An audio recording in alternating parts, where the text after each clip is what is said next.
Good evening, everybody. Kevin J. Johnston here. Welcome to episode number 51 of the Tax and Money Show. That is correct. The Tax and Money Show is happening tonight. We're going to be talking about stop getting ripped off by your boss and the Canada Revenue Agency. Wow. So there's a lot to cover in tonight's show, everybody. It's been an unbelievable time. I do apologize that we've had a few issues here with the PC not working properly, but I think we solved them all, and we're set to talk for the entire evening on some very serious problems. All right, I'm just going to come right out and say it. We have a serious issue in Canada, not just with the Canada Revenue Agency. We have a serious issue with a severe lack of manliness, a severe lack of masculinity. I'm gonna tell a story. All right, this has been going on for the last little bit now with a client of mine, and this client of mine is guy my age. I'm 53. This client of mine is just about the same age, and he is working for a company that he owns. That is correct. He owns his own business. The guy is a contractor. And as the contractor, he would be looking to purchase items from various locations and sell them to people. So what does that mean? When you're a contractor who installs floors for a living, you're probably going to go to a flooring supply depot. At least anybody who wants to make money would do it that way, because you're certainly not going to just make it up as you go along. You're going to go to the supply depot and you're going to buy what is what's needed. And in some cases, what you will be doing is working closely with the supplier. So let's just say, for argument's sake, I decide to go to Home Depot and buy carpet and then install it in someone's house and mark up the carpet, let's say 20, 30%, and then charge for my labor on that carpet. I'm going to make a couple of bucks. I am not working for Home Depot. If I went to Rona is the other big one in Canada, or Lowe's in the United States, if I went to any of those and bought carpet and installed it, I most certainly I would not be working for either one of those companies either. When you buy something from somebody, you don't work for that company. And if you choose to mark it up, that is entirely on you. You still don't work for the manufacturer of the carpet, and you don't work for the store that you bought it from. That's just how it is. And if, let's say, Home Depot or Aiken Heads or Rona or any of the other guys that are out there were to state that you do work for them, well, they're actually committing fraud, because money is going to be changing hands in some way, shape, or form if someone is lying and saying that you work for them when indeed you don't. What I mean by that is, if, let's just say, everybody watching this show right now, if I were to state that all of you were working for me and I was writing off your earnings as if you were working for me, I've got a tax benefit to that. And I am a liar, and I would be a fraudster, and I should be punished severely by the law if I'm going to be lying to everybody, the government and someone else, stating that you work for me when you really don't. All right, what I mean by that is, if I were to say that any of you watching the show right now worked for me, and I wrote down on my tax return that you worked for me, you're going to get taxed by the CRA, by the Canada Revenue Agency, and I get to write that off. But I'm writing off, it's pretty much a criminal act. And you're going to be paying the price for my insolence in stating that you work for me when you really don't. So whenever you buy something from anybody in Canada, you do not work for that company. You're simply a customer. You could also be known as a contractor. That is fine, but you still don't work for the store. Doesn't matter what you buy. You buy gum, you buy drugs, you buy Coca-Cola, you buy Pepsi, so we don't have preferences. You buy yourself a hamburger. You do not work for the retailer. You're a customer. Well, I have a client that came to me, again, my age, who is having some serious tax issues. Now, I've got permission to tell the story minus his name, but in this tax issue that he's having, we went through all of his files and the numbers didn't match up. Sometimes when we're doing taxes for people, we can't figure out why numbers don't line up. So we spend more time on it, a lot more time on it. And it gets a little frustrating sometimes because there are some tax returns that just don't make any sense at all. So we'll go through them and then a second time, and then I'll say to my CPA, well, could you check this out? Because it ain't jiving with me. I send it off to my accountant. She looks at it. She can't figure it out. So we have to assume that something is excessively and extremely wrong with that tax return, which is fine. This is what I sign up for. So when I tell you that you're paying a certain price to get your taxes done, I'm not going to up the price because it's harder work. That's not what I do. And I'm not complaining. This is not a complaint. I'm not saying it sucks to do extra work. I don't shy away from hard work.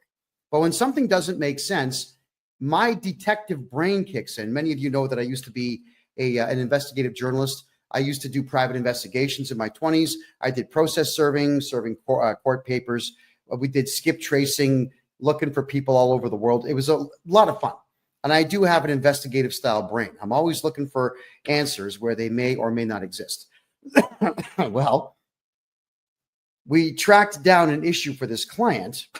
And that issue was that this client was listed as an employee of a store that he has never worked for. And they had put down what are called a T4A. Now in Canada, not the United States, we're talking Canada now, when you are employed by somebody, at the end of the year, they're going to give you a T4 slip, which says, we are X company and John Smith works for us and John Smith made this and we deducted this much tax from John Smith and all the things that go with it. So that T4 slip is your employer snitching on you to the Canada Revenue Agency about how much money you have made.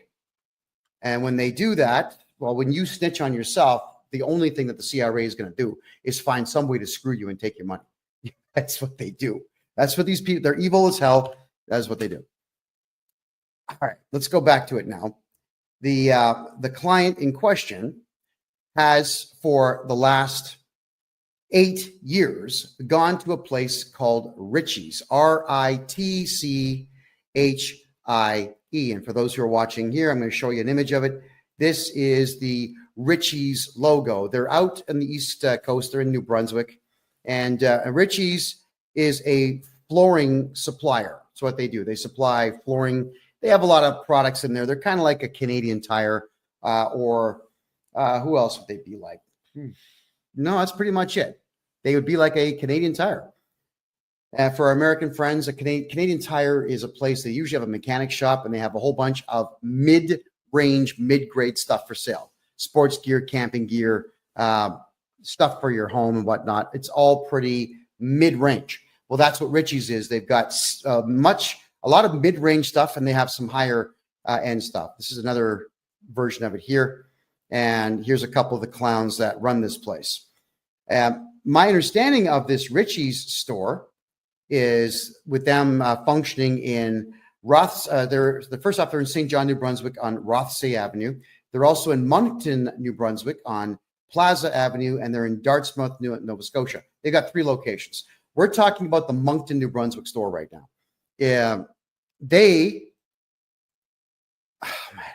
I can't even tell this story and take it seriously, It's just so irritating.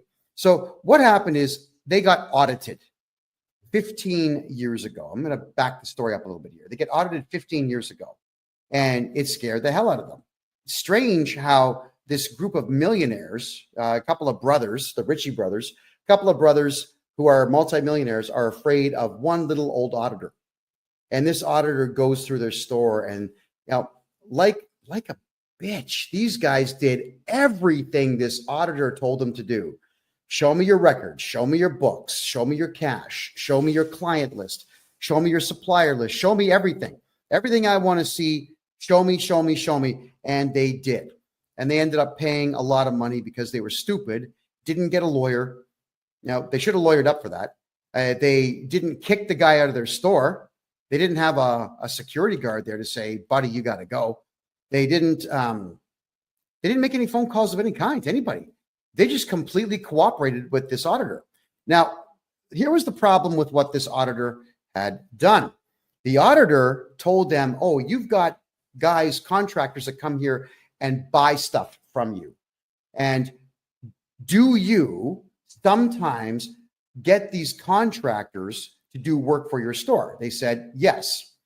And then the auditor asked if these contractors work independently. Like, do they actually register corporations or register companies and just buy supplies from you and then go out and do the job? They said, yes. Now, the auditor lied at this point. The auditor says, well, if you have any contractors that are buying supplies, you need to put them down on what is called a T4A slip, which in Canada is the same as a T4. And it says that you make commission. So it's your earnings. It's you snitching on yourself, saying that you make commissions. Please tax me on these commissions. But the problem is this CRA auditor told the store to lie and commit fraud so that the Canada Revenue Agency could make more money. So for the last 15 years, this Ritchie's floor supply plate, cowards, absolute cowards, have been putting T4A slips out on all of their customers. Yeah. So if you're a customer of this Ritchie's place in Moncton, New Brunswick, they literally are listing you down as an employee of them on commission sales. So if you ever wonder why, as a purchaser of goods from this Ritchie's chain, why your tax bill is so high, it's because they're lying. It's because they're actually telling the Canada Revenue Agency that you work for them. So I wanted to do my clients' taxes, and I realized, here's something that has to happen. Is I'm going to put forward a series of legal documents when I do this tax return for the guy, stating that there is no T4A. It is completely fraudulent, and we have to file a police report, which I will. And I'm going to tell the Canada Revenue Agency, you cannot allow these T4A slips, which state that my client who's never worked for this store is going to be taxed by this store. Got to cancel them. Cancel the T4As. That's what the store has to do. So I made a polite phone call to this Ritchie's place, and I end up getting the name of Tracy Delahunty. Tracy Delahunty. And I make a phone call, and I'm very, very prim and proper and polite, and I just introduce myself as the tax agent and legal agent for my client. And I explain that we have a slight problem here, that there appears to be a clerical error. I never come out and just accuse people right off the bat. I say, we have a clerical error here. It would appear that you have mistakenly put down my client as an employee of your corporation. And I'm wondering if we could get that corrected, please. Boom. She just starts screaming at me, this chick. I'm not going to repeat all the stuff that she said, aside from the gist of the story, which is, we're not going to do that. We got audited. We're never going to get audited again because of you. We're not going to reverse that. We're not going to cancel the T4As.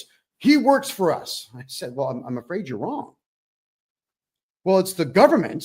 You have to do what you're told. Now, God knows how many times I've heard that in doing taxes for Canadians. Someone tells me that you have to do something because the CRA is the government and you got to do what the government says.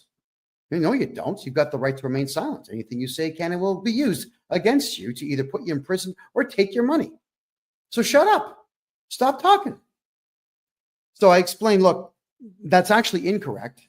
And the T4As that you're issuing are, unfortunately, in your case, fraudulent, which opens you up to lawsuits. And when I cancel them with the CRA, you're going to get audited.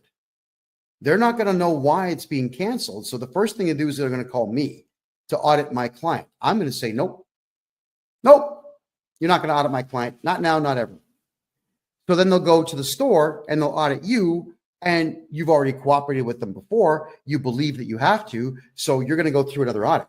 And when you've got a store that's equally as big as most Home Depots out there, the auditors will take their time. They'll spend weeks there. They'll cost you time and money and effort and irritation, because it is really irritating to have one of these jerks in your place, in your place of business when you're trying to do business. There's nothing worse than someone asking questions that are completely irrelevant to the task at hand. Now, with me, the task at hand is making money. It's making money. When I'm talking to clients, they're paying me for my time. We get them tax money back. They pay me for my services. I'm making money. My clients are making money. If someone's asking me to do something for them, like, I don't know, fold the laundry or do the dishes or whatever, that don't make money.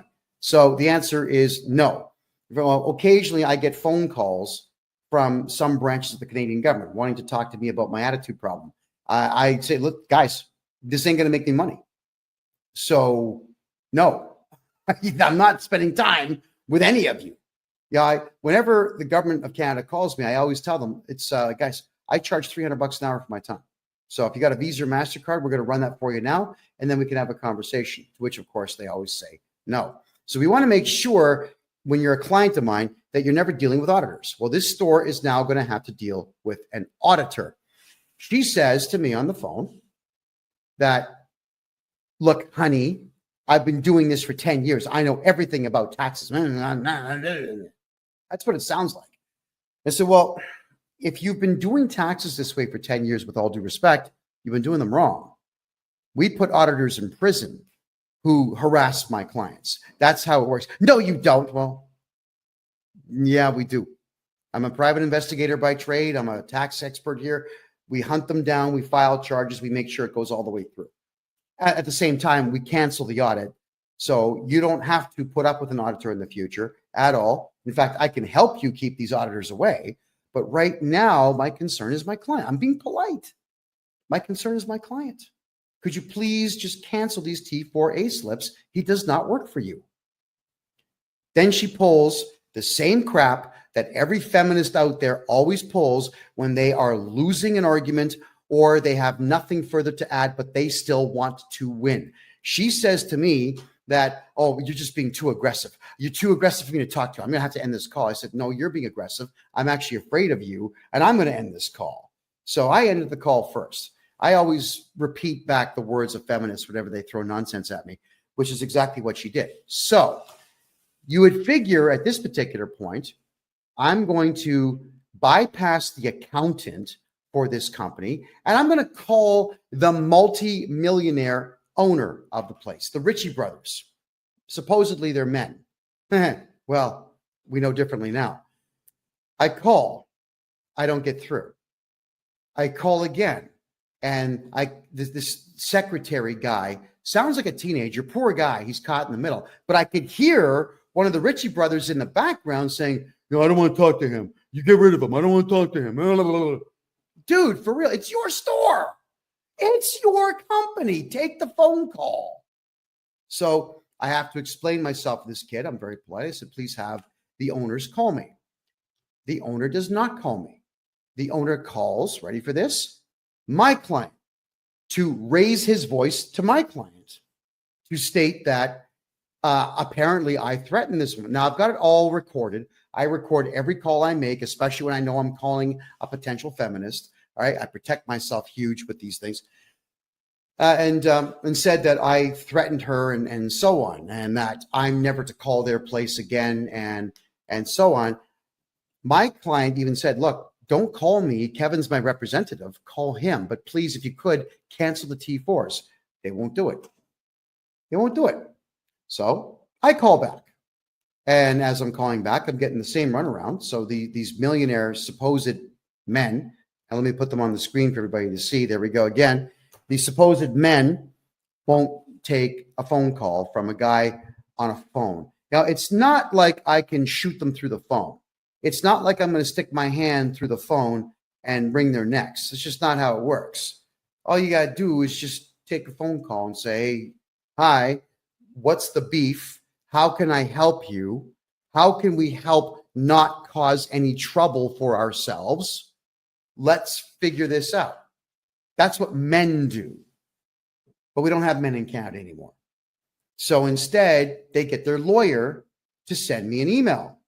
Thinking, all right, so fine. The lawyer sends me an email and there's nothing in the email. Thinking, okay, I've got to say something here. So I write the following letter. Now, none of this is meant to be offensive to anybody. This is education. When all of you are getting screwed over by your employers doing foolish things like this, I'm showing you the process that I go through. So here's the letter, everybody. Urgent legal notice, action required to prevent a CRA audit to Adam Ritchie and Trevor Ritchie, the two millionaire supposed men running this company. Dear Adam and Trevor, my name is KevinJJohnston. I act as the legal agent and tax strategist for none of your business. I have been retained to oversee and resolve matters relating to my client's taxation and legal affairs. Upon reviewing my client's personal portfolio and taxation history, we are prepared to complete his tax filings within 2 days of resolving the current obstruction posed by T4 slips erroneously issued by your corporation. Polite, right? On January 27, 2025, I contacted Tracy Delhunty to request clarification on the existence of these T4A slips, which are obstructing my client's ability to file his personal taxes.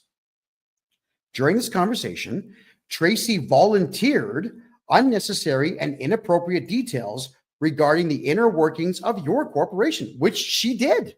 Why is she telling me what's going on there? It's weird. Including past audits and fears of future audits, which she stated influenced her decision-making. She also incorrectly asserted that T4A cancellations were not permissible, demonstrating a fundamental misunderstanding of both bookkeeping and Canadian tax law. True story. Tracy further stated verbatim that it's the government and you have to do what they say. Now, if you've got someone like that working for you, fire them. They're useless. Suggesting a gross misrepresentation of the role and authority of the Canada Revenue Agency. For clarity, I will outline the relevant legal facts regarding the CRA. 1, the CRA is not a police force and has no criminal investigative authority. The CRA, 2, the CRA operates as a collection agency at arm's length from the federal government. 3, all decisions by the CRA are appealable in federal tax court, which has no authority to issue monetary penalties. 4, the CRA cannot access bank accounts, medical records, or private information without written consent. 5, CRA audits can be refused and auditors have no authority once you issue a no trespassing notice to them. Individuals and corporations have the legal right to remain silent, and auditors who violate your no trespass notice can be charged criminally and sued for tort harassment. Does anybody see anything wrong with this letter so far? To continue it, by issuing T4A slips to my client, your corporation has falsely classified him as an employee when he is in fact a sole proprietor operating under his own federal and provincial tax numbers. There is no employment agreement, record of employment, or contractual relationship between my client and your corporation that would support the issuance of a T4A tax slip. This action constitutes a fraudulent misrepresentation of my client's status and creates legal and financial complications for him. To resolve this matter amicably, I propose. All right. This letter has gone to Ritchie's Flooring in Moncton, New Brunswick, for those who are curious about that. So the immediate cancellation of the T4A slips, your corporation must cancel the T4 slips issued to my client and provide a letter on company letterhead acknowledging that the issuance was a clerical error. No big deal. This letter will be submitted alongside my client's tax return to the CRA to rectify the situation. This corrective action is legal, straightforward, and cost-free. It's free. It doesn't cost anything to fix a tax clerical error in Canada. All right? Nothing. Alternative resolution. If you choose not to cooperate, I will proceed to revoke the T4A slips on behalf of my client by submitting the necessary documentation and legal arguments to the CRA. This action will include notifying the CRA of the fraudulent classification, which will result in an audit of your corporation. Should this occur, I will provide full testimony supported by evidence to ensure that my client's legal rights are upheld. Because you got to remember, I don't care about Richie's. They're not my client. I care about my client, the nice man that pays me to do this. Let me be clear. This is not a threat, but a statement of my client's legal rights and my professional responsibilities.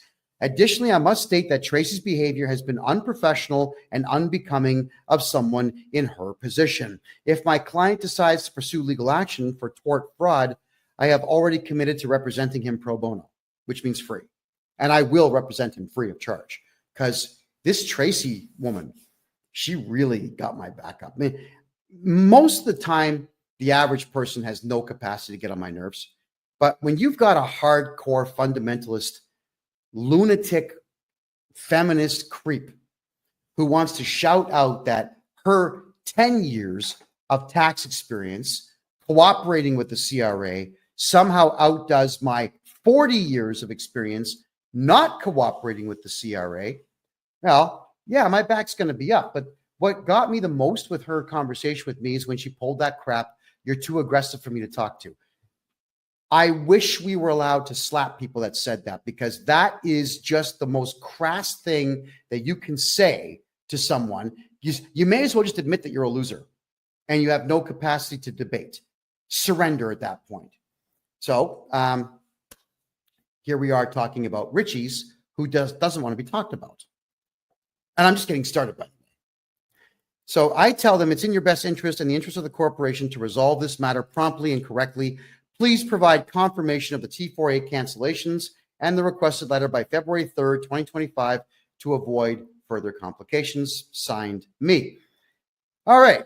So again, you figure that the men, the brothers, these two names here, you've got Adam and Trevor Ritchie, Ritchie's Flooring. You figure that at this particular point, they would have the temerity, maybe, or just the bravery to contact me. You just say, look, oh man, this guy sent us a legal letter. He's accusing us of fraud. You know, why don't we call him and try to iron this out? That's the first thing I do. I try to iron it out. There's always a way to get things like this ironed out, but no, they've got stupid pride. Why? Because these two millionaire brothers apparently are beta cucks and allowed this feminist bookkeeper that they have get them in trouble. They sided with her. Fine, they're allowed to, but I'm pointing out that they're still committing fraud, whether they have silly pride or not. All right. So then their lawyer emails me again. And in this email, he's pretty short and sweet, but here we go. His name is Mark. You'll love this one, everybody. It's Mark D. And the last name is Tector. Mark Detector. Are you kidding me? That's this lawyer's name. He says, I am legal counsel for Ritchie's, and I have been retained in relation to the above noted matter. That was the letter I sent in. I have your email and letter dated January 29, 2025. I am reviewing your letter with our client and I am obtaining obstructions. In the interim, do not contact my client and do not make any further disparaging and unfounded comments against them or their employees. Regards, Mark Detector, partner at Stewart McKelvey Lawyers and Advocates. Advocates? I think he spelled that word wrong. I think advocate. Doesn't advocate have a D in it? I think it does. They forgot the D in their logo. The phone number is 902-420-3358. And he's got a cell phone number of 902-402-0101. All of this is going to be on freedomreport.ca afterwards if anybody wants to see it. And it's going to be on my website, KevinJJohnston.me. And you can read all of this nonsense for yourselves. So the lawyer, he does the right thing. He represents his client, and he's telling me that he's representing his client. He's telling me not to contact the client. Now, that is actually proper procedure. When you hire a lawyer or a representative or an agent, the agent is the one who speaks on your behalf. No big deal. That's okay. But to tell me not to make disparaging comments. Are you kidding me? If there's a beta cuck coward fraudster out there, you're all going to know about it. I'm not going to lighten my language and say, yes, we have a couple of males out there who may have made an inadvertent mistake, and they may have pride from old world, and that's impeding their capacity to make the correct decision, and we should forgive them. No, absolutely not. They are beta cuck coward fraudsters who have allowed a fraudster to run their accounting department, and they are defrauding dozens upon dozens upon dozens of hardworking contractors who are just customers. All right. So my reply, dear Mark, I wasn't going to put Mark Detector on this letter. Thank you for your letter acknowledging my legal demand. To clarify, I have no interest in engaging in discussions with your clients. My sole request has been explicitly outlined in my previous correspondence, and I expect it to be addressed accordingly.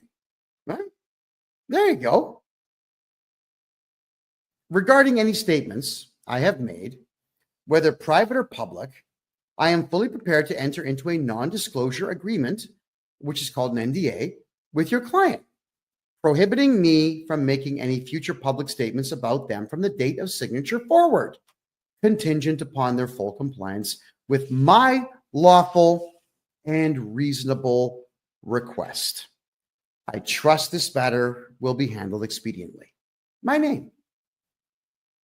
Okay, nothing to argue with there. So what I'm saying here is that you have a couple of beta cuck fraudsters running this store, interfering with the tax return capacity of me, and literally lying to the Canada Revenue Agency about people who work for you that don't.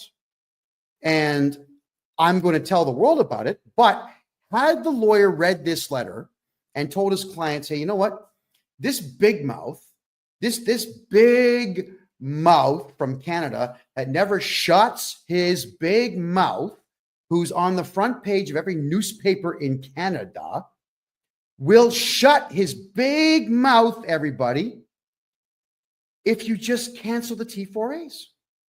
I mean, if I was the lawyer, I would tell him, look, don't be a friggin' idiot. Just cancel the T4s and we'll draft the NDA and shut this guy up. That's fair, right? Well, not in Canada. You see, Canadians are not as smart as Americans when it comes to this whole NDA thing. Canadians have stupid pride. They get their backs up over nothing. And they always say, no, I'm not going to do anything he wants. Okay, fine. So I'm going to tell the whole world how much your company and you suck. That's my right. And I'm also doing it as a warning to all of you out there to pay attention to what your employers and your suppliers are doing, because it can really affect you negatively. So he comes back with this really short letter. Mark Detector tells me, we have now had an opportunity to review this matter with our client. The claims in your letter are without merit. Well, which claims? The claim that your client sucks, or the fact that the Canada Revenue Agency has no power whatsoever to force somebody to break the law? I mean, which one is wrong according to you and your client? So telling me that something is baseless, that it bothers me, not because I'm getting my back up. Lawyers are losers. Almost all of them are losers in Canada. They're not smart enough to get my back up. But the point is, this lawyer should have made a proper presentation to his client and explained it. He didn't. He comes back with this really short, terse, ridiculous nonsense. And now my client still doesn't have an answer. Again, it's my client. I care about my client. I do not care about this Richie's flooring supply shop run by beta cucks. So I had to send him a letter. I send him another one. Now, it's a bit of a lengthier letter, but it was necessary to send this because I must do everything I can for my client before we involve auditors of the CRA to penalize his supplier. Good morning. To the lawyer, Mark Detector. Good morning. I'm not entirely sure if you're actually doing your job or just taking money from your client. However, since everything I say has merit and your client is openly refusing to undo the fraudulent reporting that they have done, I will go ahead and trigger an audit against Richie's with the CRA, which is what I'm going to do. It is exactly what I'm going to do. Now, you've never heard me say that I'm going to cooperate with the CRA in any way. I'm going to cooperate with the CRA on this one. At this point, your client is fraudulently laying claim that my client is a staff member so that they can, ready for this, so that they can engage in higher write-offs, which I am calling exactly what it is, tax fraud. I will go ahead and have the T4As canceled without your client's involvement. And as much as I hate the CRA, I guarantee you I will cooperate with them fully to ensure that the audit against your client is extremely fruitful for the CRA. You should pay attention to Proverbs. I wrote an amazing one as I grew up in a country whose main export is cowardice.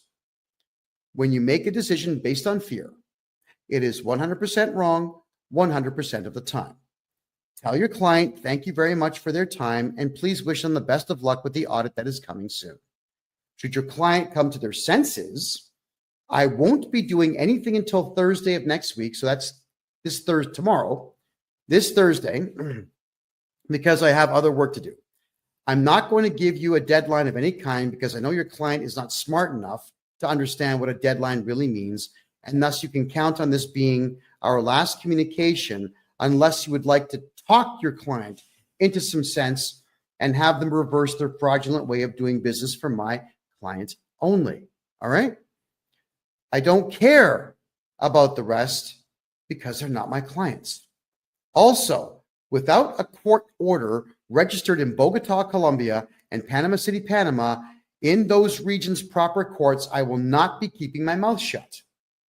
In fact, I plan to use your client as a case study in stupidity and an example as to why, when adults have fear, they fail. Letting you know in advance, I will ignore every Canadian court order that you get. Sincerely, me. Now, lawyers don't like it when you speak like this to them. So what does the lawyer do? He sends me a stupid letter. Here it is. Oh, not this one. It's this one. Please, mark detector again. Please see my earlier emails. Your allegations are without merit. My client reserves its rights in relation to any actions or defamatory statements you may make. First off, that's grammatically incorrect. My client reserves their rights. There you go. Not its, their. Okay, so I don't make defamatory statements. I use funny language to tell the truth. I can come right out and say, Richie's does not do business properly. That's not funny. But the millionaires who run Richie's Flooring Supply in Moncton, New Brunswick in Canada are a couple of beta cuck fraudsters who are absolutely gutless and will not take accountability for their illegal activity, and nor will they even pick up the phone when a gorgeous hunk of man looking like this makes a phone call to them to simply have them spend 5 minutes fixing a problem. My God, these guys at Richie's, this is their store one more time, right? I'm trying to understand how these guys got rich. And then I did some reading into the company, and they didn't do it. The brothers didn't do it. Their father did it. So these rich losers just got daddy's money when he died, and they're going to run this place into the ground because all they're doing is committing fraud. And they have a lawyer who's not doing his job. You know, your lawyer should really give you hell. When you're doing something stupid, it is your lawyer's job to say, look, yeah, I'm representing you, and you're this close to violating the law, so don't do it. Right? He's got to give you hell.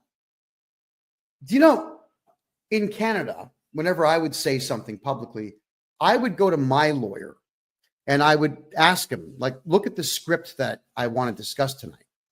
Is there any chance that the Canadian government will hit me with a hate speech charge if I say any of this? And if he says there's even a 1% chance, I don't do it. I've got a lawyer on retainer so I can ask these questions and make sure that everything is going to be copacetic. Yeah. And when my lawyer says don't do something, yeah, all right, okay, I'm not going to do it. because I pay him to watch my back in the legal arena. That is his job. He does his job well so that I can do my job well, right? So let's continue here. With me getting such a short reply from this guy, there's the reply again. I thought, you know what? Obviously, these negotiations have completely broken down. They are not going to comply. So I'm going to go ahead and report fraud to the local authorities, and I'm going to report fraud to the Canada Revenue Agency, an institution I hate, an institution I never cooperate with at all. But because these people got my back up just a little bit, congratulations to them, I'm going to make sure that it happens. And if I need to be on the phone with the auditor, explaining everything to the auditor about these people, I am going to do so. It'll be the only time the CRA ever gets my cooperation. So I wrote a letter. Now, this one is less professional than most of the stuff I write. By my own admission, it's actually quite snarky. It was designed to be irritating because this lawyer is essentially saying, we're going to sue you for defamation if you tell the truth about our client, which I don't care about at all. There we go. So I say, dear lawyer, and I put the words without prejudice at the top of this letter, because in Canada, when you have the words without prejudice on a letter, it cannot be used as evidence in court because it's part of your negotiation to try to get to a settlement before court. That's what without prejudice means, everybody. All right, so I'm hoping that that legal term there makes sense. And by the way, nothing that I'm saying is legal advice. I am not a licensed lawyer. I'm just really good at legal documentation, and I'm really good in the courts because I've studied this stuff for 4 decades now. I hate it, but I know it. Well, actually, I shouldn't say I hate it because I like winning. I do like winning. I just hate the entire court system. But here we go. Dear lawyer, my allegations are fact. Let your client know that I will be helping others that they are double dipping on fight them in court if they choose to go the route of litigation. I will file a defense on any litigation your client files. I will not settle out of court. Should I lose, I will appeal. This will be as public as I can make it, and it will be very expensive for them. As I have studied law for 40 years, I have no legal fees. I'll be representing myself. Not true for your client. Side note, pride goeth before our fall. This woman that Richie Boys hired is really going to destroy them. Let them know that they should not act on her feelings because I won't be letting this one go. I'm going to use this case as an example of how not to behave in the accounting world and how to avoid eventually meeting me. That dumb working for them is dangerous as she is really stupid but believes herself to be a genius. She should be flipping burgers, not stealing from the CRA. I am not an unreasonable man. So this stupid shit ends upon cancellation of the illegally claimed T4As and possibly T5 forms for my client and my client only. When this is done, simply email me with Richie canceled in the subject line, and I will never need to communicate with you again. I will fix my client's taxes and move on. Let the Richie boys know that this can be solved with less than 30 minutes of effort, and that it will please me greatly to have this done right away. They really don't want me cooperating with the auditors of the CRA, which I will gladly do just to irritate that dumb ant they have working there. And that comes from the heart. Oh yeah, they will most likely audit them all personally when I request them to, which I will. Do what you will, Kevin J. Johnston. So these Richie's people, really, they need to grow some balls. They need to grow some sense. They need to gain a little bit of business acumen. And if you ever want to keep yourself out of lawsuits, Canada, you got to think like an American. I know all of you are saying, I hate America. Why? Why? Americans know how to do business. This type of thing would not come up in an American company. I've dealt with American companies thousands of times. And whenever issues like this pop up saying, listen, we got a problem. You're committing fraud and we're going to report you to the IRS. Like, whoa, wait a second. What's the problem? They will actually try to work with you. In Canada, everyone just gets offended, especially feminists. And this is the stupid stuff they do. So the lawyer did not reply. And I'm a little disappointed in that, but yeah, whatever. We did my client's tax returns as if he did not have a T4A form ever filed for him. And I am declaring in an affidavit, using all the legal knowledge that I have, to tell the Canada Revenue Agency that this stupid store, Richie's Flooring, is committing tax fraud. Now, here's the fraud, all right? Let's go back to the beginning of this story, where they got audited 15 years ago, and the auditor told them, if someone is buying supplies from you and they're a contractor, put them on a T4A. So the auditor told this store to break the law, and the store that did not get any legal advice has decided to break the law for 15 straight years by committing tax fraud times God knows how many people buy their supplies. Think about that. If I tell you to shoot somebody in the head and you do it, you go for murder 1, possibly murder 2. I go for solicitation of a crime and possibly accessory and possibly murder 2 as well. Don't think for a second that because someone else tells you to commit a crime that you're going to be absolved of it just by saying, I don't know. He told me to do it. Do you think really that's a defense in court? You're out of your friggin' mind if you think you're going to get away with using that as your defense. Not only are they breaking the law, but they are proud that they are doing it, and they are getting a lawyer now to assist them in breaking the law. So this lawyer that they're utilizing needs to go back to school, I think, because the next step for me is to start filing complaints with the Law Society of the province of New Brunswick to explain that this guy is giving them really bad advice and did nothing to solve this problem. Well, if anybody out there would like to call Richie's, let's bring the information up right now. I'm going to share the screen right now. Here it is, everybody. So I know you won't see it on, hold on, where are we there? No, wait, there we go. Boom. Let me just turn this off for you. So there's Richie's. They are in New Brunswick. Let me zoom in a little bit for you here. That's the store right there. Richie's Flooring Warehouse, 19 Plaza Boulevard, Moncton, New Brunswick. Okay, everybody out there who's watching on TikTok. Oh, sorry, guys. Is the audio better now? Is that a bit better for you? So everybody watching on TikTok, could you please put the phone number I'm going to dictate right now to you? 506 857 0400. All right. 506 857 0400. I'd like all of you to ask for Tracy Delahunty and ask her why she insists on committing fraud. Okay? Ask her. Don't be rude. Don't swear. Don't do any of this, but I need all of you to record these calls because stores that do this type of thing to people are evil. It is evil to do this, but we don't have to be evil. We just have to play the game the right way. So I'd like to ask you all, give her a call, Tracy Delahunty. Tracy Delahunty. Give her a call at that phone number and ask her to cancel T4A forms for everybody who is a contractor because it's illegal for them to double dip. Now, what do I mean by double dipping? Let me tell you right now. You see, these contractors in Canada, they're going to write an invoice.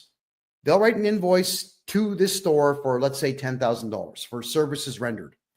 And then this invoice is also going to have the goods and services tax on it, which I think is 15% in that province. And the store will pay them and they'll be able to write off that expense. It's a contractor expense. It's a contractual staff expense. But what they're also doing is using the T4A slip to write that off as well. So they get to write off the same guy's stuff twice Well, the guy who wrote the invoice is no longer able to use all the expenses he has to lower the amount of money that he's making on a job from this company. Think about that. So the store is double dipping, which means that the individual contractors get completely screwed on their taxes.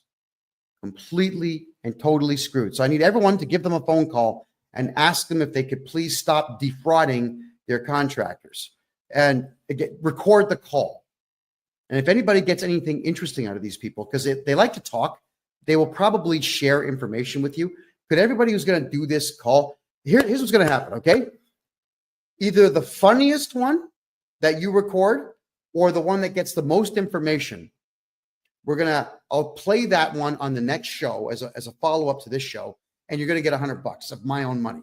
I'll send you $100 of my own money for being the winner, the one that gets the best stuff done. Now, I don't mean prank them. I don't mean phone them up and flush a toilet. That's dumb.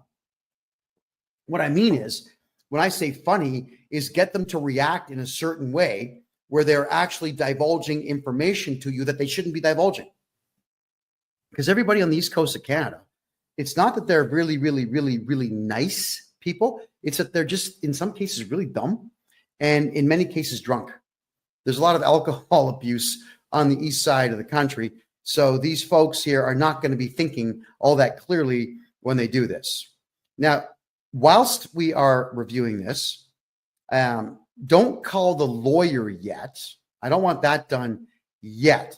But if this lawyer is going to be extremely unreasonable, I will deputize everybody here next week and then have you call this lawyer and record those calls. Because the only thing I want, the only thing I've asked these people for is to cancel the T4A slip so that I can do my client's taxes legally, properly, efficiently, and today. Right? Now, I'm going to do my client's taxes anyway. I'm not waiting for these people.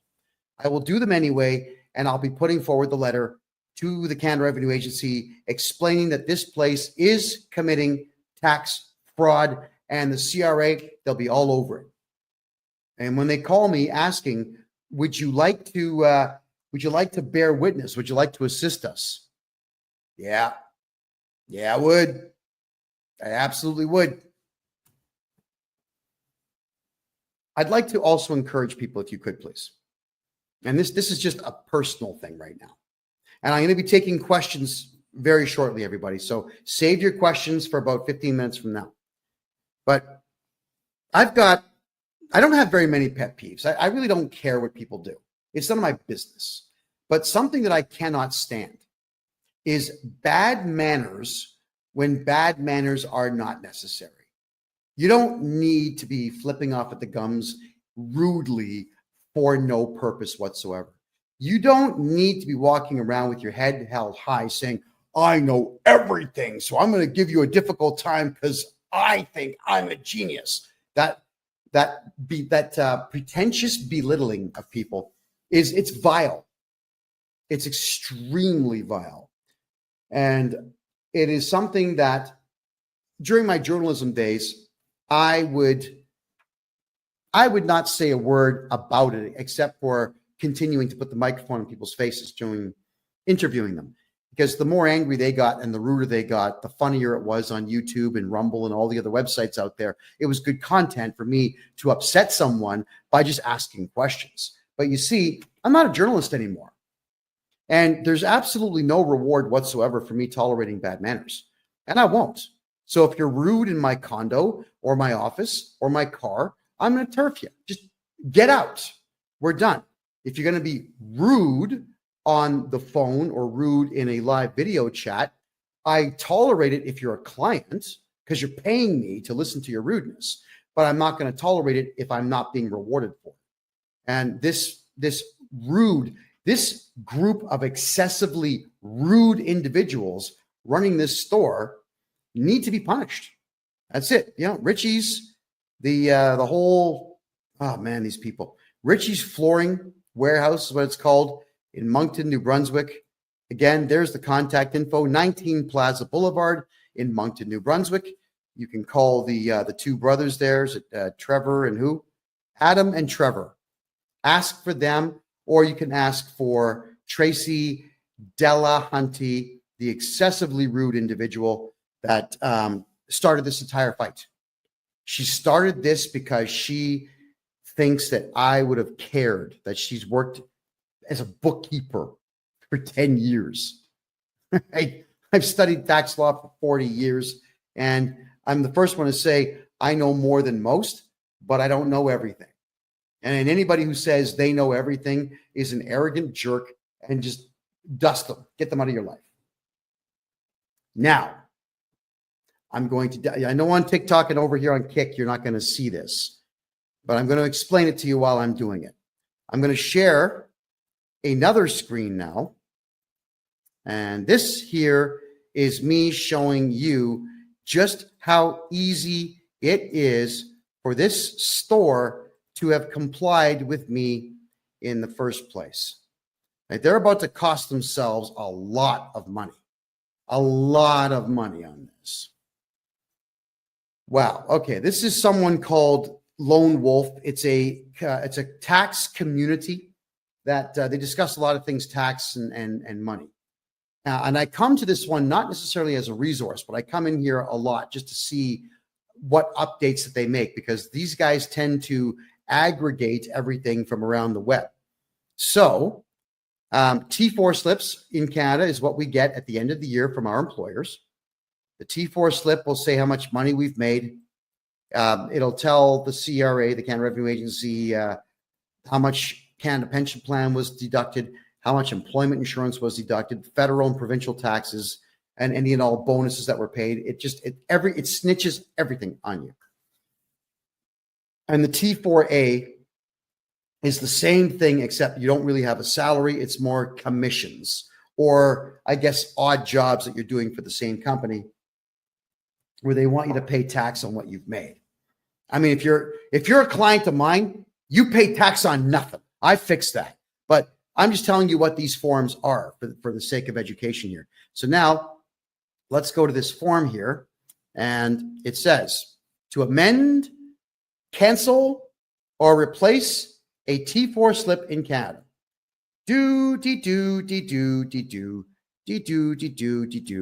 Cancel a T4. Detailed steps. I click on it. So if you're preparing a T4 and you have any tax software at all that interfaces directly with the Canada Revenue Agency, you go to the top right corner where it says amend. You can click on the original, amended, or you can cancel it. You use this mouse and you cancel it. That's it. And then look at that, everyone. It'll actually say canceled on the T4. That's not even 5 minutes. That's 30 seconds. That's all it takes to cancel a T4 or a T4A. And I cannot believe that these crazy fools over at Richie's Flooring want to commit fraud and tell me how difficult it's going to be for them to cancel these T4As that they are illegally imposing upon people who don't even work for them. There's this merry band of losers. I really hope that this cost them customers. Thanks, Joseph, for the hat. I appreciate that. I hope this cost them a lot of customers, because you just can't do this. All right. Maybe what we should do is talk freely now about one of the many reasons why I left Canada. For my American friends watching this show, I'm a Canadian citizen, born in Toronto, raised right next door in the city of Mississauga, which back in the 80s was a phenomenal place, and I wouldn't give you $5 for the entire city now. It's a dump. It is a dump. All right. I left Canada because you really cannot get anything going in Canada. It's very difficult to do business there. The taxes are out of control, unless you know me. The other problem, though, is Canadian arrogance. It's unprecedented everywhere in the world except for one other country out there, and that would be France. French people and Canadian people are arrogant to the nines. They think they know everything, and they act like they do, and they cannot wait to tell you how offensive they find you. You know, that doesn't make money. It's like Canadians are afraid to make money. Yeah. I swallow my pride when there's money on the table. Yeah. When I'm not sure you guys ever saw that show. It's called Hardcore Pawn. It was that guy Les with the slick back. He's bald here. He's got slick back hair. Him and his son and his daughter run a pawn shop. I think the place is probably closed now. But in Detroit, cameras would follow crazy people going into this pawn shop, and it's just nuts the way people would behave. But this guy, Les, I loved him on the show because he always told the truth. Hey, I see money on the table. You've got my interest. I want to make a deal. And I'm the same way. There's money on the table. I want to make a deal. Oh, what's that? You're asking me to fix a clerical error so that I don't have to spend $30,000 on a lawyer? Sir, have a seat. Let me get you a cup of coffee and let's fix this clerical error.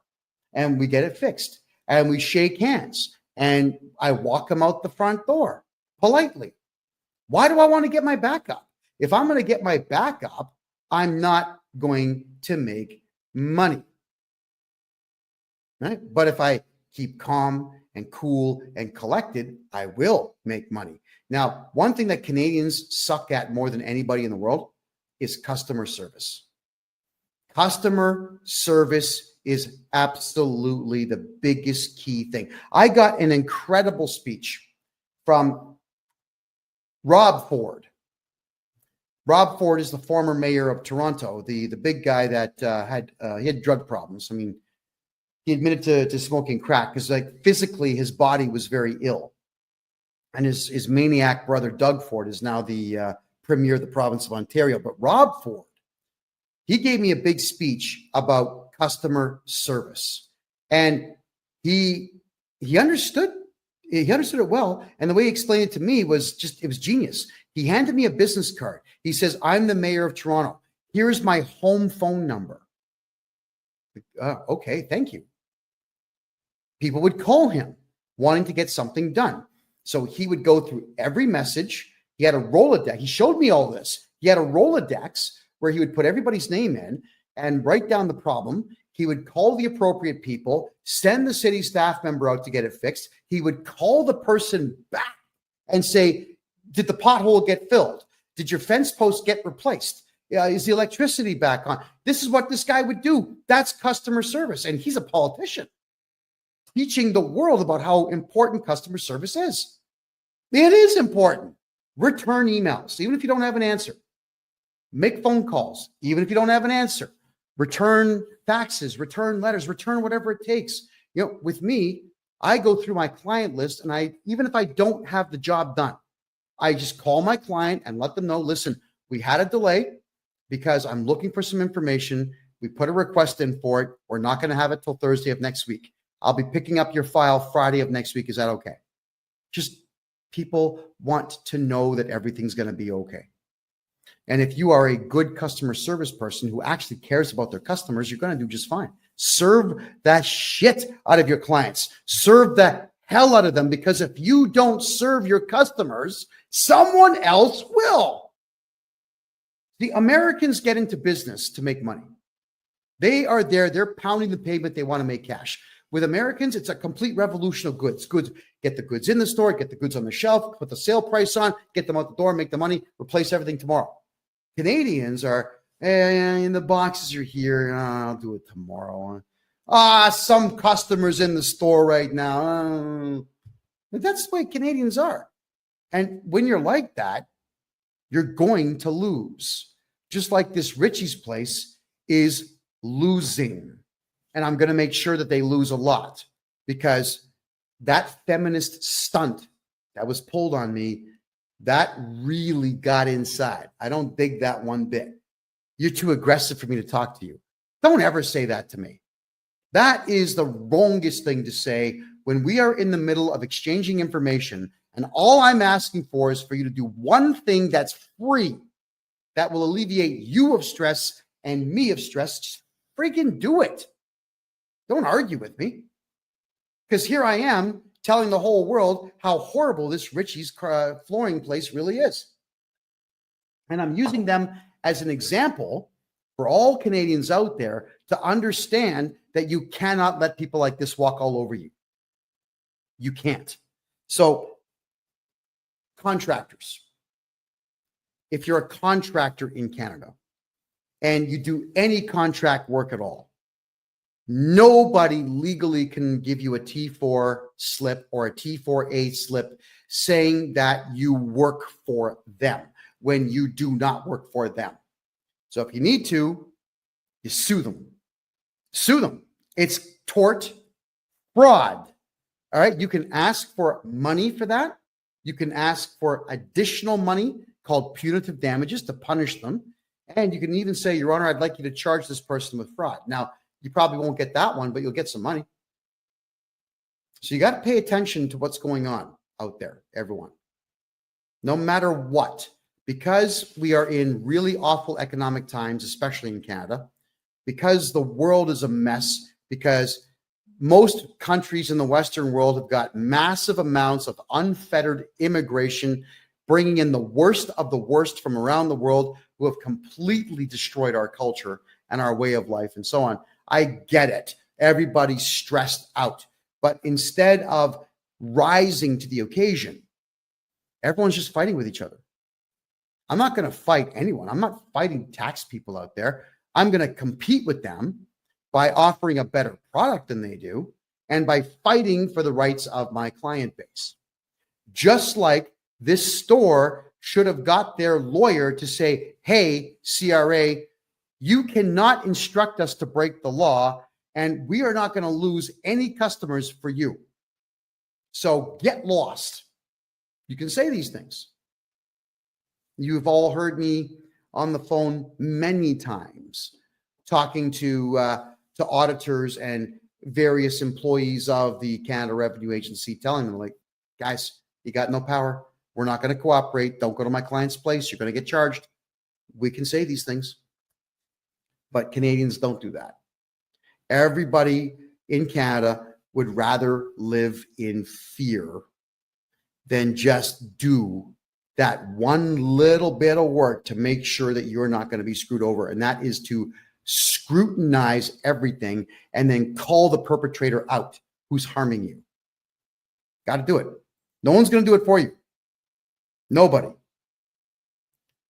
Okay, so let's have a quick peek here at some of your questions now, everyone, because I know there's some questions here. Canada has such potential but bad leadership. That's absolutely correct. But Canada also has a bad attitude. Canadians have had it too good for too long. That's one of the biggest problems here. Country was too prosperous, way too prosperous for its own good. From 1948 to 1994, money on every street corner, money everywhere. When the rest of the world was failing, Canada was succeeding. So Canadians got way too comfortable. Decadence is not good for human beings. It's just not good.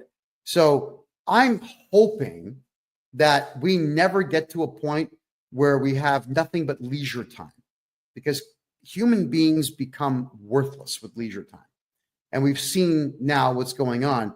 Everybody's scrambling and just ripping each other off as opposed to trying to be better.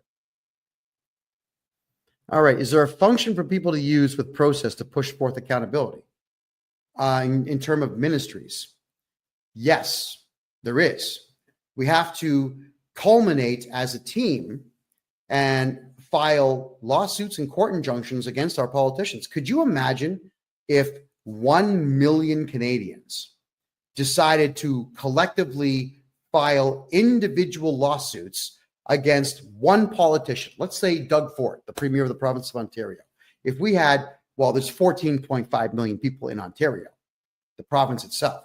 What if 1 million, not even 10% of the population, filed a lawsuit against the guy individually? You'd bankrupt him just in the defenses. He'd have to spend over $100 million just filing defenses plus the legal fees. He'd be bankrupt. You could take his house, take his car, take his money. Yeah, we can do these things. There's a way to go to any courthouse anywhere in Canada and file criminal charges against these people. It's called laying up private information. Why do we not do these things as a society? No one's going to do it for you. So stand up, get off the couch, go get it done. Go do these things. Absolutely, we can. All right, I'm going to have a quick peek here at some of your questions. Okay. Am I live? Yes, I'm live. It is currently 10:15 p.m. Eastern time on the 18th of February. Thank you so much for asking. I see some questions here now in the Rumble room. Boris N65, you just ordered a 60-minute call. Excellent, Boris. You should be able to log into Calendly and pick your date and your time. So we'll be talking soon, I'm sure. We got there. Real MGTOW. Kevin, have you guys been able to clear up your tax backup? Yeah. I mean, our tax backup is, we'll call it under control. We have a backup of, say, 2 weeks, but that's standard during tax season for any accounting company. We developed a brand new software package that's going to blow your mind, everybody. Imagine this. Well, actually, let's just work with the real numbers. No, so I'm going to do this for everybody right now. Let's do this right now. I'm going to bring up the income tax calculator. This is a website called Wealth Simple. I'm not even sure what they do, but it's a handy little toy to play with. All right. I know that you're not going to see it on TikTok or on Kick, but I will state what it is that I'm doing here. So let's turn this off. If you have a look here in the province of Ontario, if you make $100,000 a year, the federal tax is $14,000. The provincial tax is $6,986. Canada Pension Plan and EI, which is employment insurance, ends up being $5,105. So on 100K, you're losing $26,136. Now, what bothers me about this is when a corporation is filing taxes, what they've got to do is they have to take the CPP, the Canada Pension Plan, and the employment insurance, and they have to match that. That's right. So for every employee that you have making 100K, you have to match the Canada Pension Plan 100%, and you have to match the employment insurance by 140%.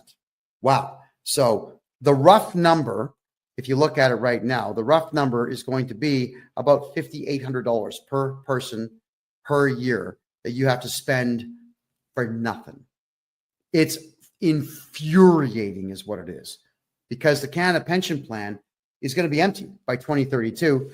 And EI, I don't know if any of you have ever tried to get employment insurance, but I can assure you, you're not getting it. So why are you paying into it? Oh, yeah, so that third world invaders can get money for free to the tune of $5,000 a month. No, thank you. Not interested. So what we do now is we've got a payroll company in place, and the payroll company, we charge no fee for this.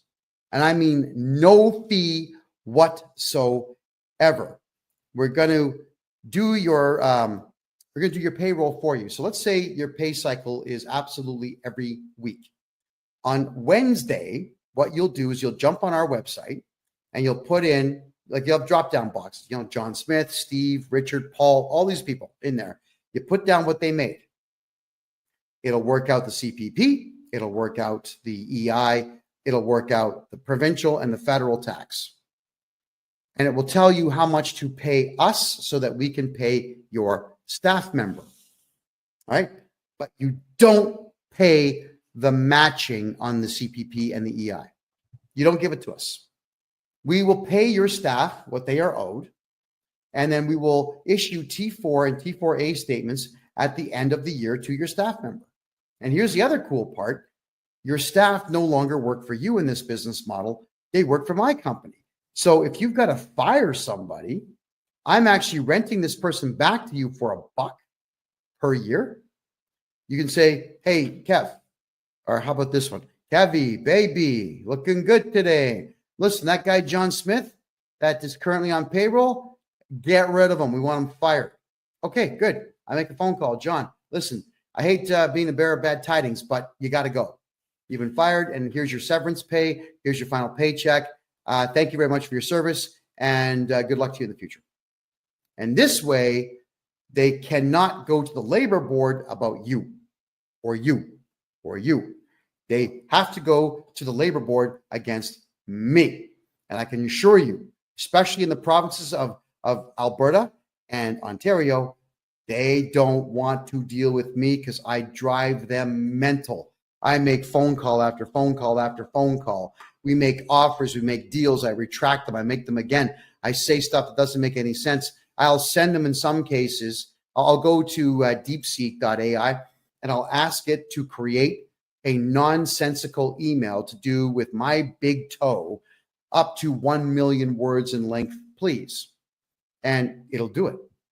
So I copy this 1 million word story about my big toe, which I'm sure is really not that interesting to read, and I'll copy and paste that in there.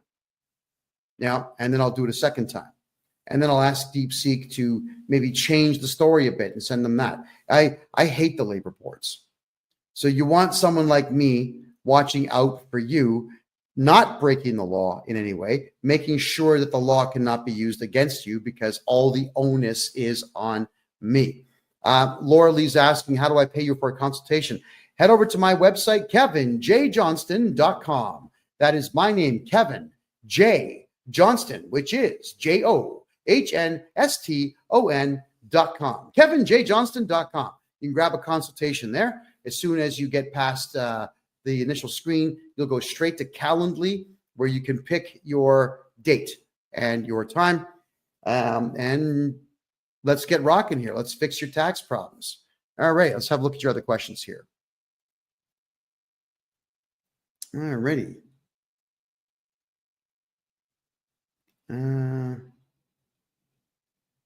All right, guys, I don't really want to get into politics. All right, so for everyone who's asking me about politics, I'm staying out of it. I did my last political show on the first Tuesday of 2025. I don't care anymore. I had a lot of fun. I did a political podcast for 7 straight years. And we cost a lot of politicians a lot of money. I thoroughly enjoyed my time. But I'm a tax guy now.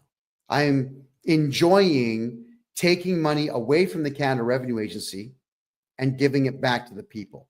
So don't call me Robin Hood because I don't look good in tights. Just call me, I don't know, call me a hate-filled maniac for hire, because I am, when it comes to these CRA people, I am a maniac. I can't stand them. I hate them with all my heart. So I go to town on these idiots, and they don't like it. And they typically back down because they have absolutely nothing that they can do to stop me from doing what I do best, and that's irritating people. And my mother always used to tell me, son, you could irritate Jesus. Now, and when I said thank you with a big smile on my face, that was not the response she thought she was going to get. But that is a compliment, and it is extremely true. What's the best province in Canada for business? Suppose it's like, well, what are you doing? If it's prostitution, it's British Columbia. If it's drugs, it's Quebec. If it's drugs, the second place one would be Ontario. If it's drugs, third place would be British Columbia. If it's drugs, fourth place would be Alberta. But if you're looking for which province has an economy that's growing, the only one is the province of Alberta in Canada. All the other ones are shutting down. Everyone's leaving. Everybody is leaving. Yeah. I do taxes for people in Quebec. And Quebec is unlike every other province in the country that works on admiralty law. Quebec works on civic law. And civic law means that the province can do whatever it wants. And they do. They do whatever they want, which means the province of Quebec has their own provincial taxes, which are ridiculously high in comparison to the rest of the country. And they've got such ridiculous rules about property tax and whatnot that nobody in Quebec is making money. So everyone's leaving. They're all going to Alberta. But if you're in Quebec and you want to do business in Quebec, what I would recommend is you contact me. I'll open up a numbered corporation or 2 or 3 for you in Ontario. You can still do business in Quebec, but just make sure that all your invoicing goes through the Ontario corporation. You don't want the province of Quebec being involved in your business. Filing a provincial tax return in Quebec is really stupid because they will not leave you alone. Not ever. They are ridiculous individuals. Am I still active in opening offshore accounts in Panama to protect people's money? Si, oui, Absolutely. Of course I am. I adore doing it. We've opened bank accounts now for well over 100 people, and they're all doing quite well. They're all quite happy with it. The answer is yes.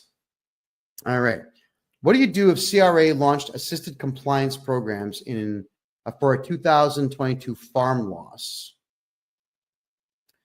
I don't know what the assisted compliance program is, but what I can say is if you're running a farm, you should be losing money on paper. And that is what I do best. I make sure you lose money on paper. Your farm should lose money for 10 straight years on paper. So if anybody out there is on a farm or owns a farm and you want to get all your tax money back on that farm for the last 10 years, get a hold of this guy right here. Okay. That is what I do. Am I in Toronto? Hell no. I was born in Toronto. I was raised right next door in Mississauga, but I despise Toronto. I don't like the roads. I don't like the architecture. Anything after 1960, I can't stand the architecture. I mean, the left wing nut jobs destroyed that place. And look at the mayor that you've got in there now. Olivia Chow is a Chinese communist, essentially a spy for communist China. And when I saw her dancing almost completely naked in some feather outfit to show the world how sensitive she is to the far left politics, I'm thinking, yeah, Canada, the only thing that's going to save you is revolution. A violent overthrow of your government is the only thing that'll save it. When you've got that type of trash in charge of the biggest city in the country. And when I say biggest, I mean biggest by a lot. It is more than double the size of Montreal, which is the next biggest city. Double the size. You can't have trash like that being the face of your city. But Canadians, you voted for her, and you're not throwing her out. So for me, the odds of me stepping foot inside of the city of Toronto again are zero. Zero. Unless, I know it's a joke, but I'm kind of partially serious. Unless some Kazakhstani terrorists showed up and said, hey, we got this nuclear weapon here. Here's the key. The battery still works. Would you like it? I say, well, sure. Just make sure that you can ship it to Front Street in Toronto, right? Beautiful. And I would clack it. I'd set the timer for 3 hours.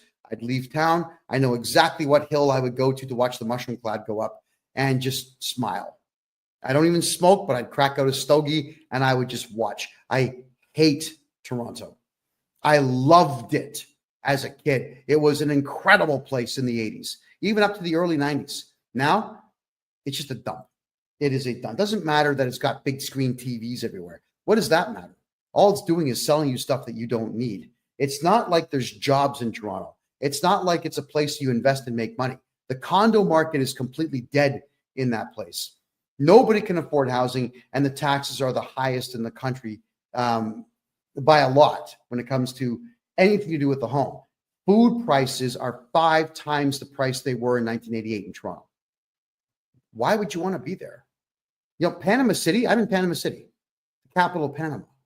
The subway system here is better than Toronto, faster than Toronto, cleaner than Toronto, and it's only 35 cents to jump on the train.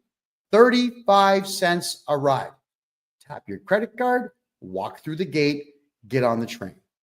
No violence, no strung out drug users sleeping there, no homeless sleeping in there, nobody picking on you, no one throwing things at you, nobody crapping in the corner. There's none of that nonsense here. You pull that stunt in Panama, the cops will work you over. You know what I love about the cops here is that they actually are really pleasant people until you screw up. And if you screw up deliberately and they identify you as deliberately committing a crime, they break out the old tonfas, you know, the billy club with the L shape, they'll crack you one. So don't be a criminal here. And I think Panamanians have got the message that it's not wise to be a crook here. And as a result, everywhere I go is safe. So Toronto, be damned. Not interested. All right. That's a good point, sweet guy. You're saying capital gains are 66%. That was actually not passed in the House of Commons. That was not passed in any legislature whatsoever, but the Canada Revenue Agency has chosen to do it anyway.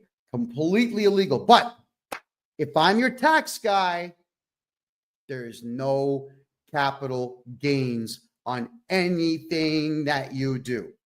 I eliminate that capital gains garbage. It's gone. You got to get a hold of me.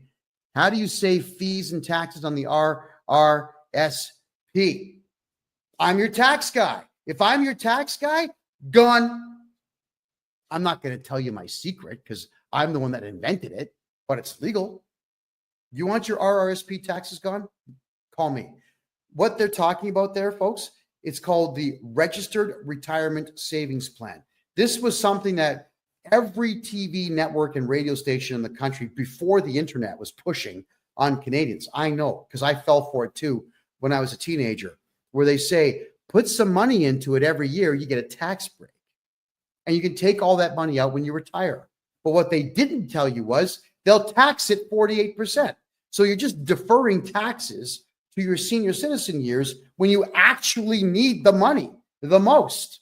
Yeah. And the other worst part of it is, everybody, is that the government tells you that it's for your own good. And that's the part that bothers me the most, is that they're taking 48% of your retirement savings plan from you and telling you this is for your own good. It's good for you that we're doing this. You're coming close to retirement age. You've worked 60 years to have nothing. And now we're going to take 48% of what you've made, and it's good for you. No, it's not good for you. And I will get you back 100% of all of your RRSP contributions, so long as it used to be just the last year. I can go back 3 years now and get those for you.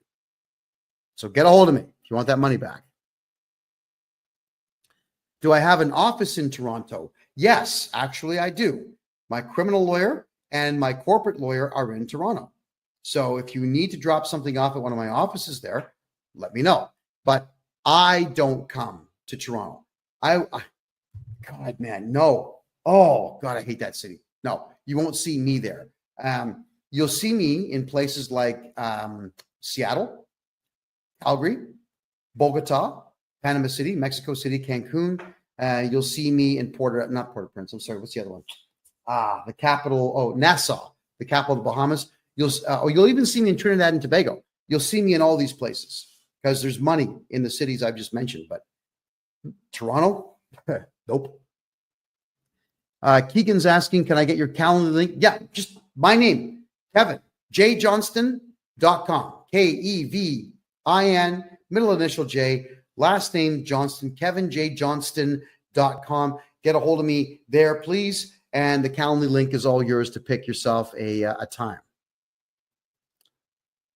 Okay, Sweet Guy says, I'm 65 and I've watched many of the major metropolitan cities just deteriorate to absolute garbage. Correct. So have I. That's why I want nothing to do with Vancouver, Toronto, and Montreal anymore, which is a shame because those were three amazing cities in the 80s, even the 90s. They were fabulous places to be. Now, no, forget it. Can't talk me into it. Is Panama safe for kids? Yeah. It's a very safe place, especially if you're a gringo. The cops here will protect the gringos because the gringos bring money. Now, gringo, which means, North American.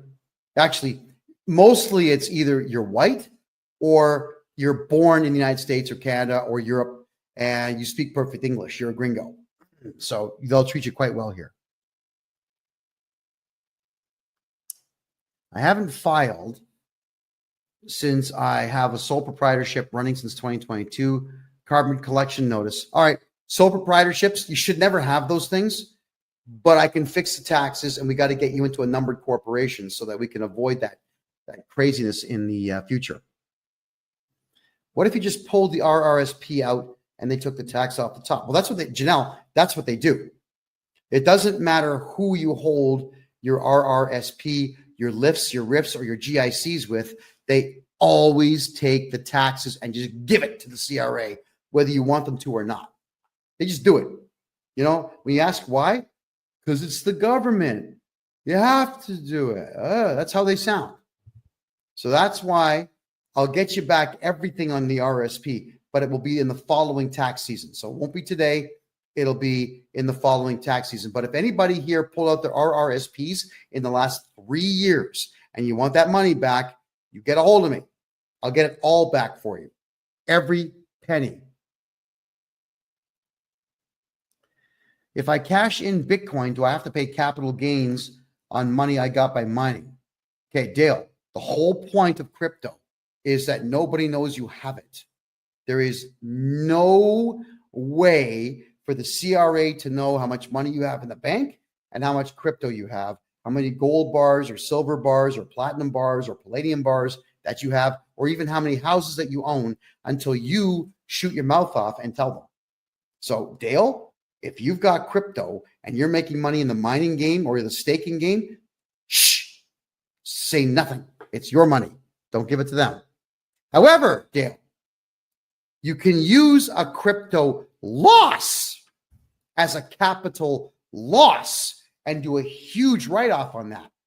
That's when you can talk about crypto. And if they say, well, where's the money now? I don't know. Some guy named Muhammad stole it, right? So talk to me about that sometime. What would my charges against the bank be called for? Giving all my money to the CRA? Theft, fraud, conspiracy. There's one more. Theft over 5,000 and fraud over 5,000. Those are big ones. So yes, and I'm going to be teaching all of this. I'm going to have a course on this a little bit later this, or in March, I'm sorry, about how to file criminal charges.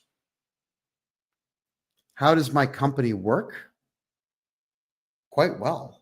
I don't understand the question. Could you please rephrase that? Okay, Keegan, if you're having an issue with the Calendly link, then I'd like you to immediately please go to the contact form on my website, the KevinJJohnston.me website. Just give me the invoice number. I'll take care of it. I'll get you the link right after the show. All right. So thank you, Keegan. I do appreciate that. Why is Trudeau still talking crap? Because he can, and because he knows that no Canadians are going to do anything about it. That's why. Okay, Keegan. Yeah, you definitely got to get a hold of me, Keegan. Please do that. In fact, everybody write this down for Keegan so he can email me. It's freedomreport.ca@gmail.com. Email me right now with all your contact info, Keegan, and your phone number. I'm going to call you right after the show. Are Panamanians nice to Canadian people? Yeah. Oh, yeah, they certainly are. I was having a good laugh today with a friend of mine. We had this gorgeous waitress today. We had chicken wings that were like this big. It was awesome.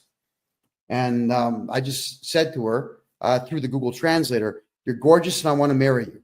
So she just types back saying, "Okay, but you got to get me a ring right now." So, I'm searching my pockets looking for a ring, and she's laughing, we're laughing the whole bit, and she's going to be cooking me dinner this coming Saturday. So, the ladies here are fabulous. People here talk to each other. People here have a good time. It is remarkable how easy it is just to strike up a conversation with somebody. Mostly through Translator. I've got these really wicked earbuds now that I stick in. I give them one, and it translates in real time. Yeah, it's like the Babel fish from the Bible. It's amazing. People in Panama are awesome, guys. You'd love it down here. I love it down here. Okay, Clap. If you're talking about the banks breaching fiduciary duties and breach of trust, that's not a crime. That's civil. You can sue them for that. So you certainly can do so. And you should. What should I do? The bank account has been frozen by the CRA for the last 3 months. Mr. Fix-It, I have to redo your taxes for the last 10 years, get your tax balance to zero for you, and they have no choice but to unlock the account.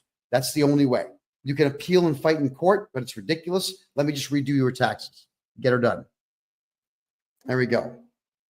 And KD, you're saying pay your debt? Why?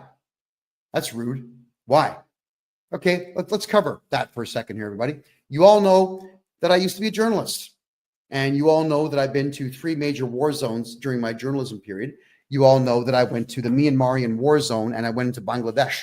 I had to go with armed soldiers. We had to carry machine guns, knives, grenades. I went into a war zone so dangerous that the soldiers told me through a translator that if you see 4 or fewer attackers, throw the grenade at them. 5 or more, hold it to your head and let it go off, because if they catch you, they will cut everything off of you and feed it to you. That's how gross these terror groups were. And the Canadian government is funding all that nonsense. As gross as it is, I'll just tell you the truth here, because I, to this day, cannot get the images out of my head. 2018 is when I was in that war zone. That's 7 years ago. 7 years ago, and I still remember all the dead bodies that I saw in the fields. Dead children, dead women, dead babies, slaughtered with knives that the Canadian government's paying for with CRA's money. Don't you ever come on my channel and tell someone to pay their CRA debt. Don't ever do that again. You're gone if you do. Do not pay the CRA anything. The Canada Revenue Agency right now is going out of its way to make sure that terror groups around the world have more than enough money to slaughter innocent people everywhere. I'm the only one that went to that war zone. The only one.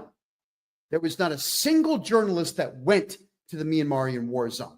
They're not brave enough to do it. I was there. I saw this. I filmed this stuff. There was a court order put on me by the Canadian government saying that I could not release that footage. Well, guess what? I brought that footage with me here to Panama, and there's nothing stopping me from releasing it. In fact, I'm testifying against the Canadian government in Bogota, Colombia this September, and we're going to play all that footage.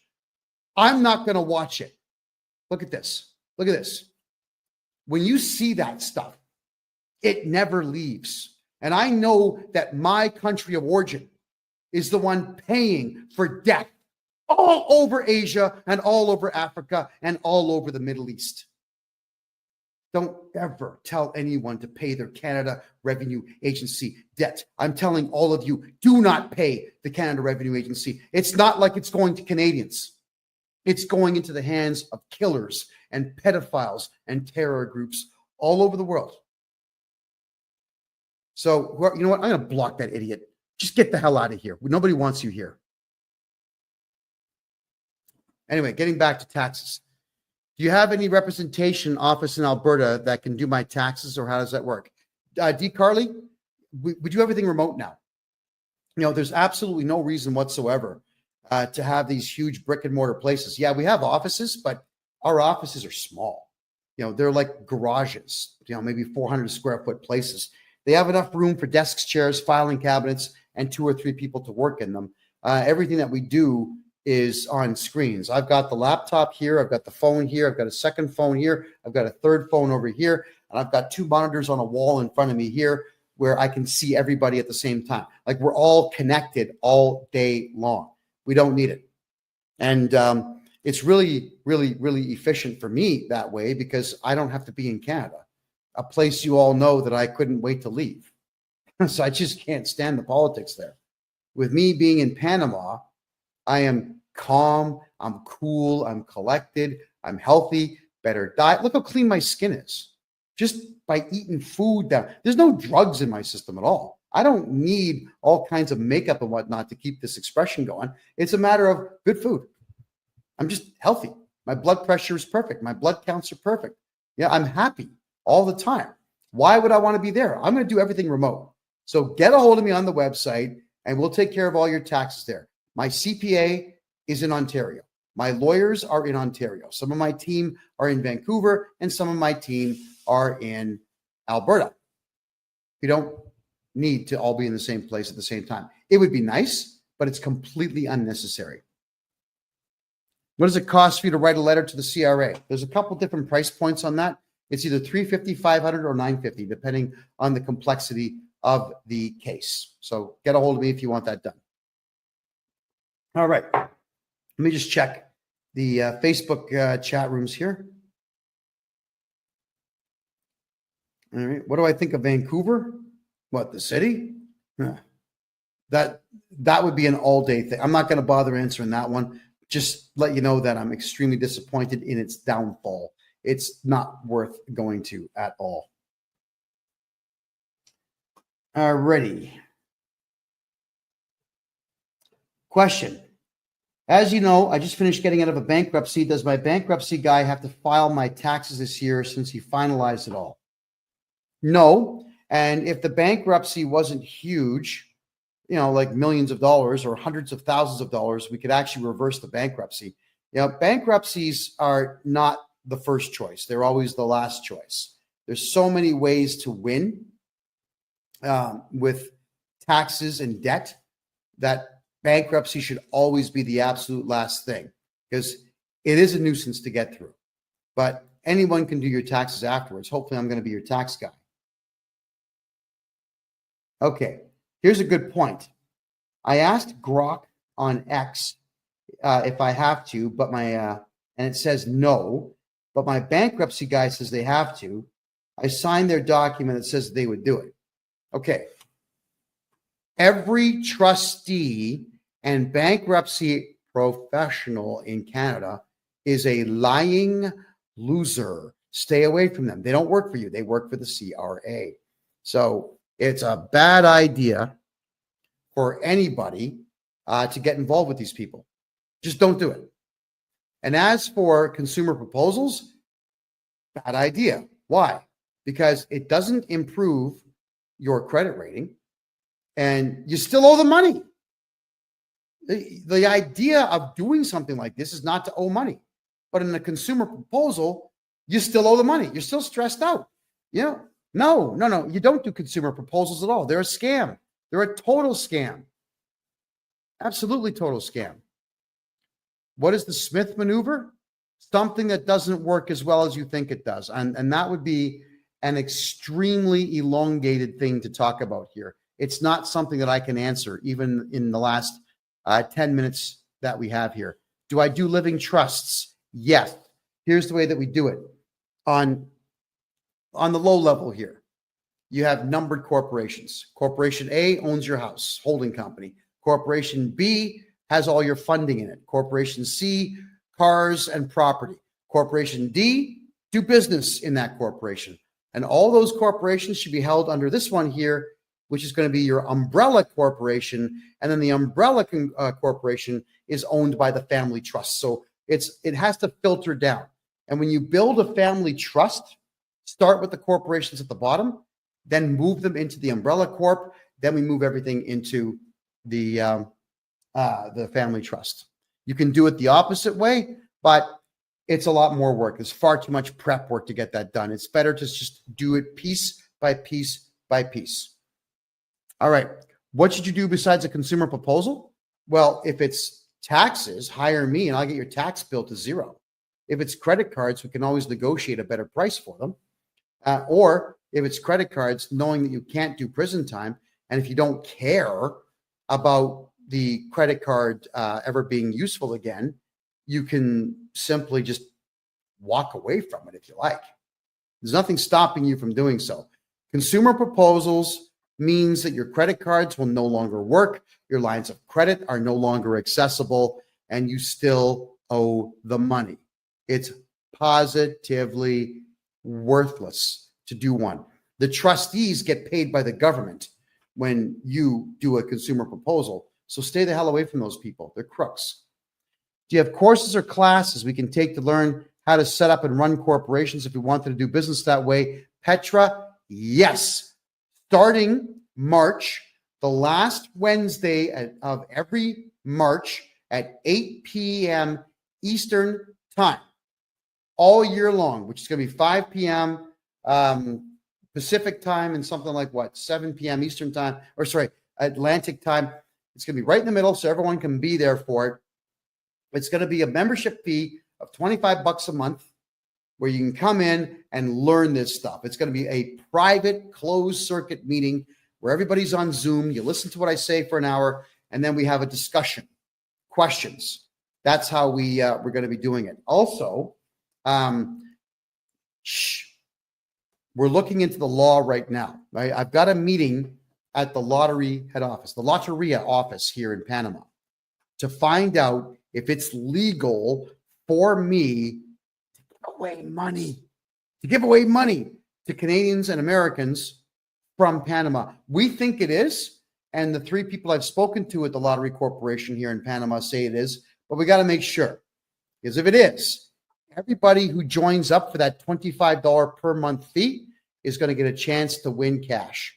All right, we're going to start giving away cash on this show come September. So we have big plans for what we're doing here.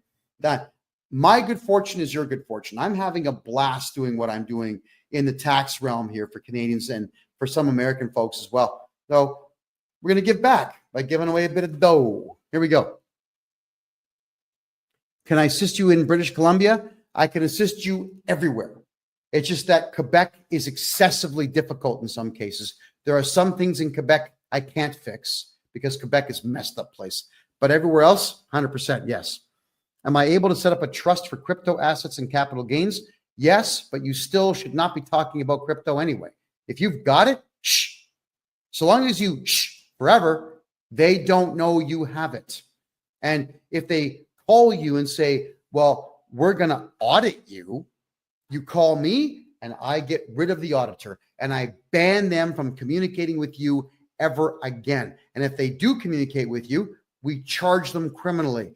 Just if you have crypto and gold and silver and stocks and bonds and debentures, and if you've got dividends coming in from investments all over the world, just shut up about them. Stop talking about what you have and you're going to be fine. All right. Keep it. It's yours. The CRA didn't earn it. You did. All righty. Next. All right. So Petra, yeah, you'd love Panama. This place is absolutely remarkable. I'm excessively happy here. D. Carly says, my wife received CERB in 2019, didn't do our taxes for 4 years. Now we've got huge penalties. Okay, D. Carly, I'll just redo your taxes for those 4 years. The reason that they put penalties on is because you didn't do your taxes, and they know that if they just guess and throw a big number at you, that's going to be your incentive to get your taxes done. So let me do your taxes and I'll get your tax bill to zero because that's what I do. If we need to cash out crypto, what do we do with it? Take the money and run. Shh, quiet. Don't say a word. How do you think the CRA is going to know you cashed out crypto? Do you think that they are looking at everybody's crypto accounts? Do you think that the Canada Revenue Agency even understands what crypto is and how it works?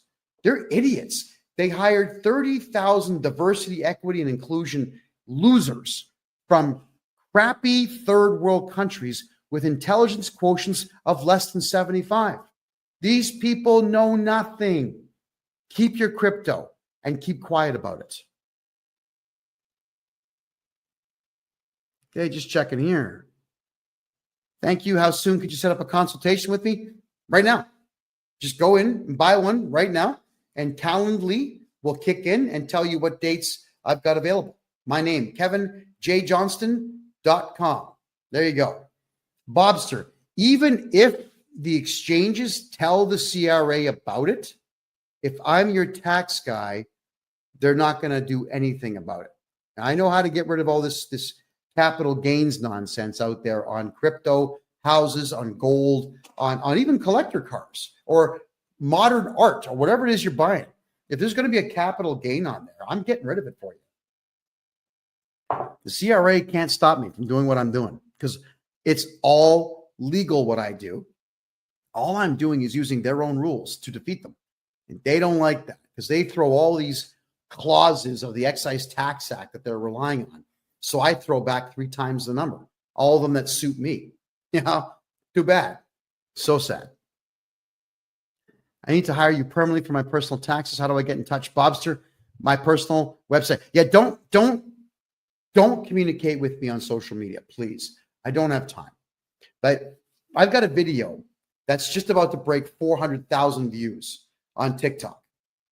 And this video has something crazy like 950 comments on it. At least it did this morning when I checked it out. I haven't read a single comment. I don't even know what's there. I don't have time to go through social media. So hit me on my website, please, KevinJJohnston.me. That one's got the contact form for you, and you can simply communicate with me there. I'll get back to you as quickly as I possibly can. If I buy my house, am I going to have to pay capital gains? Not if I'm your tax guy. Absolutely not. There's no such thing as capital gains if this guy is your tax guy. Alrighty. Now we're down to our last 4 minutes here, everybody. So I'll take a couple of more quick questions here, and then we'll draw our conclusions for the night and part ways for another week. As always, this show is going to repeat itself on Thursday night. It will repeat itself live all the way through until the following Tuesday. So on Rumble, you can always watch the repeat of this show. It plays for four straight days after we're done. And for those who miss the old podcast, the old political podcast I used to do on Wednesdays, two of my co-hosts from the old show have decided to create their own show. It's called The Lounge. That's every Wednesday at 8 p.m. Eastern time. They talk for an hour, maybe two, about politics. And one of them, Ed Janusek, is in Argentina right now. And he told me that I would need to deliberately blind myself before I go because the women are so beautiful that you might walk in front of a bus not paying attention. Good for him. He seems very happy in Argentina. There we go. All righty. Thank you, Keegan. I appreciate that. D. Carly says, we've done our taxes and now we're paying a $35,000 bill to the CRA. Can I help? Yes. I'll get rid of it. I'll get rid of that tax debt. It's not even a debt. It's just a number they made up. Right? That's the thing with the CRA. They just make stuff up. Assessments and reassessments. It's a guess. It's a wild guess. They don't know what you owe. They just lie to you. It's all that they do. All right, everyone. We're going to draw our conclusions here. We're down to our last 2.5 minutes. In Canada, everything that you put on a tax return is voluntary. It's completely voluntary. The only mandatory thing that you have to do in Canada, and even that is only a suggestion, is you fill out a tax return. If you don't know your numbers, fine. Put your name and social insurance number at the top, sign the bottom, don't put any numbers on it, and mail it in. And now you have met your legal obligations. The CRA will assess it, but then you contact me and we can appeal it, and then we can do your taxes. All right? We want to make sure that each and every one of you knows your rights. And you've got the right to remain silent, so don't talk to the CRA. Have me become your tax guy and your legal agent so that I talk to them and not you, because they're always fishing for information. That's just how it works. The CRA knows nothing about you until you tell them. Because like I said earlier, they've got a bunch of morons working for them. They are not intelligent people at all. In fact, they all hate each other who work for the CRA because they've taken 100 different cultures and threw them all in the same offices and said, here you go, get along. Well, we know that doesn't work. So let them argue with each other and let us do your taxes for you so that we can get you back everything that they've taken from you. All right, so get a hold of me, folks. Joseph, thank you for the rose. Greatly appreciate that. My name's Kevin J. Johnston, everybody. I am formerly a journalist, and I am now Canada's #1 tax guy. Yes, I am Canada's biggest mouth. This yap never stops moving, and it always is going to tell you the truth as I know it to be about taxes, politics, money, finance, commerce, the whole 9 yards. Yes, I do live in Panama City now because I can't stand communist Canada. And yes, all of you can live a very good life here on an extremely low budget. This country has been very good to me. It's a beautiful place. I'll not be leaving anytime soon on any particular permanent basis. You got to check it out for yourselves. All right, everybody. This is the Tax and Money Show, episode number 51. Every Tuesday, 9 p.m. Eastern time is where you're going to